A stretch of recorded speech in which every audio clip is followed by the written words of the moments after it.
बच्चों last term पे हम लोगों ने पढ़ा था magnetic field due to a toroid या फिर एंडलेस सोलेनॉइड, और आज हम लोग पढ़ेंगे मैग्नेटिक फील्ड में अगर एक चार्ज मूव करता है तो उस पर कितना डिफ्लेक्टिंग फोर्स लगता है। ठीक है, याद रखना डिफ्लेक्टिंग फोर्स होता है। ओके, तो by definition F equals Q times V cross B। ये फोर्स होता है एक चार्ज Q पे जब उसकी वेलोसिटी होती है V और मैग्नेटिक फील्ड होती है B, और बाकी सारे इसमें वेक्टर सम वाले रूल लगाएंगे। फोर्स जो होगा वो दोनों वेलोसिटी और मैग्नेटिक फील्ड के परपेंडिकुलर होगा। ठीक है, V से B की तरफ अगर हम लोग चलेंगे, बहुत सिंपल सा एक एग्जांपल देता हूं। अगर ये है एक पॉजिटिव चार्ज जिसकी वेलोसिटी वेक्टर इस तरफ को है, तुम लोगों के लेफ्ट से राइट जा रहा है देखने पे, और मान लेते हैं कि मैग्नेटिक फील्ड ऐसे नीचे को है। ठीक है, तो V इधर को है, मैग्नेटिक फील्ड नीचे को है, तो इस केस में V से B जाएंगे राइट हैंड थंब रूल से, तो इनवर्ड्स यहाँ पे इस पे जो फोर्स लगेगा वो इस चार्ज पे, अगर यही सेम कंडीशन ले लें, नीचे को मैग्नेटिक फील्ड है और चार्ज ऐसे मूव कर रहा है, तो इस पे जो फोर्स लगेगा वो अंदर की ओर को ऐसे इनवर्ट्स लगेगा। ठीक है, तो बस डेफिनेशन के हिसाब से charge having magnitude Q and moving with velocity V in an external magnetic field B experiences a force, deflecting magnetic force, which is given by this equation। तो जल्दी से पॉज करो और इसको नोट कर लो। ये नीचे वाला जो एग्जाम्पल है ये नहीं बनाना है। ठीक है, इसको लिख लो जल्दी से, पॉज करके लिख लो। आई होप सब लोगों ने लिख लिया होगा। तो अब अगर हम लोग A क्रॉस B, हमें 11th वाला याद हो, तो A क्रॉस B कहता है A क्रॉस B का मैग्नीट्यूड होता है AB साइन थीटा। तो इस केस में हम लोग लिख सकते हैं F, सिर्फ मैग्नीट्यूड की बात कर रहे हैं, इक्वल्स QVB साइन थीटा। तो मैग्नीट्यूड निकालने का ये भी फॉर्मूला एक हमको मिल गया।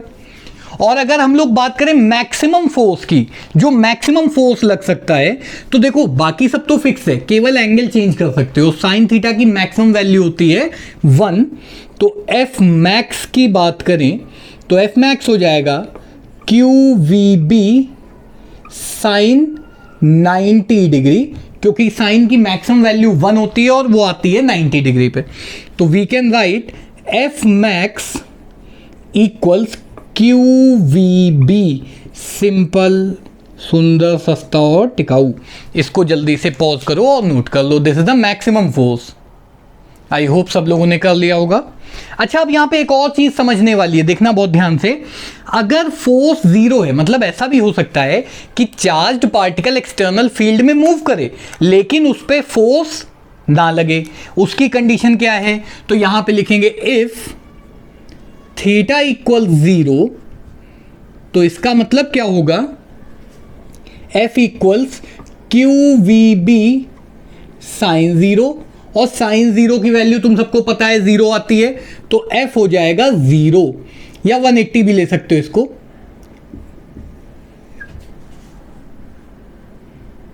खैर अभी हम लोग 0 डिग्री की बात करते हैं टू कीप थिंग सिंपल। अच्छा, ध्यान से समझने वाली बात ये है यहाँ पे, अगर मैग्नेटिक फील्ड और मोशन का डायरेक्शन सेम है चार्ज का, तो इस केस में there will be no deflecting force and the charge will not be deflected. Okay, तो इसको भी नोट कर लो पॉज करके जल्दी से। अच्छा, नेक्स्ट हमारा जो टॉपिक है, आई होप सबने पीछे नोट कर लिया होगा, वो है इसी का सब टॉपिक है definition of magnetic field, that is B। तो ध्यान से देखो, हमें पता है F होता है QVB साइन थीटा। सब कुछ अगर हम 1 कर दें, कैसे? If F equals 1 newton, Q equals 1 coulomb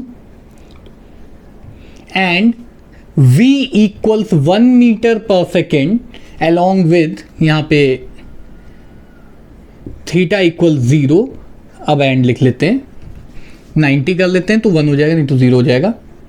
ठीक है, अगर ये कंडीशन हो जाए, फोर्स 1 न्यूटन लगे, चार्ज 1 कूलम का हो, एंगल 90 डिग्री हो और वेलोसिटी 1 मीटर पर सेकेंड की हो, तो we can write B equals 1 unit. ठीक, B की ऑलरेडी हम लोग डिफाइन कर चुके हैं यूनिट वगैरह, पर अभी हम लोग 1 यूनिट लिखेंगे। तो अब अगर हमको डेफिनेशन बनानी हो तो हम लोग डिफाइन कैसे करेंगे? यहां पे B की डेफिनेशन बनाते हैं, बहुत इजी होगी कि if a charge of 1 coulomb entering perpendicularly, बहुत आसानी से देखो, जो भी चीज है हम उसको सिर्फ लिखते जा रहे हैं, charge of 1 coulomb entering perpendicularly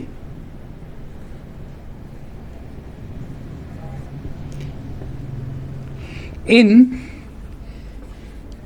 a magnetic field B, देखो कैसे डेफिनेशन बनती है, perpendicularly in a magnetic field B with a speed of 1 meter per second experiences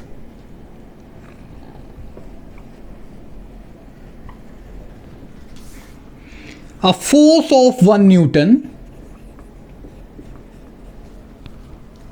then the magnitude of magnetic field, then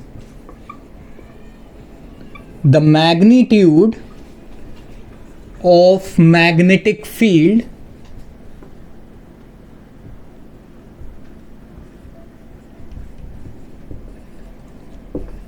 B will be 1 unit.